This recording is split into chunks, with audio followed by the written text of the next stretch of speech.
warahmatullahi wabarakatuh. Nama saya Oktagobi Samra.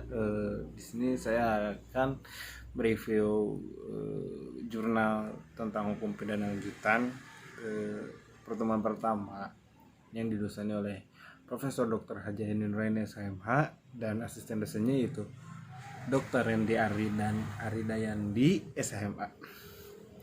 Tentang jurnalnya tentang pengiriman tenaga kerja migran sebagai salah satu bentuk perbudakan modern dari tindak pidana perdagangan orang.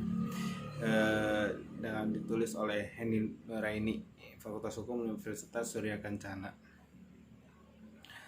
Pembangunan nasional yang dilakukan dewasa ini bertujuan untuk mengejar sebesar-besarnya kemakmuran rakyat Indonesia yang ditujukan untuk mewujudkan kesejahteraan penduduk, menciptakan kemandirian, keadilan, serta menjunjung tinggi moral agama. Namun dalam realitanya, masih ada rakyat Indonesia yang belum mendapatkan kesejahteraan, bahkan cenderung menjadi budak dan tidak selaras dengan rencana pembangunan bangsa dan bertentangan dengan hak asasi manusia. Hak asasi fundamental right merupakan hak dasar atau grounded, pokok dan prinsipil.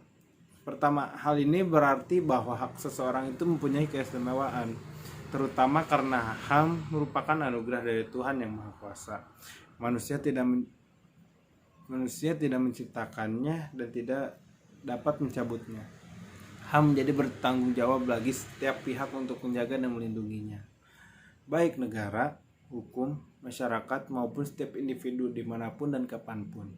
HAM terdiri dari hak di bidang sipil, politik, sosial, ekonomi, bahkan hak untuk hidup bebas dari ancaman yang merendahkan harkat dan martabat dari kemanusiaan.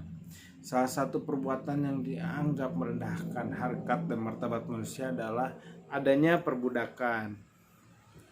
Dewasa ini Indonesia merupakan salah satu negara pengirim tenaga kerja migran terbesar di Asia.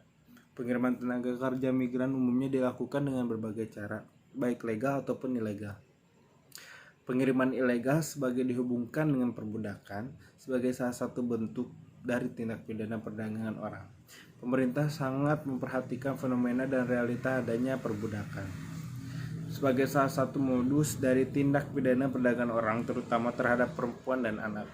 Perempuan dan anak lebih dilindungi daripada kaum laki-laki karena perempuan dan anak sangat rentan dengan kekerasan, terutama perdagangan orang yang merupakan perwujudan dari perbudakan modern.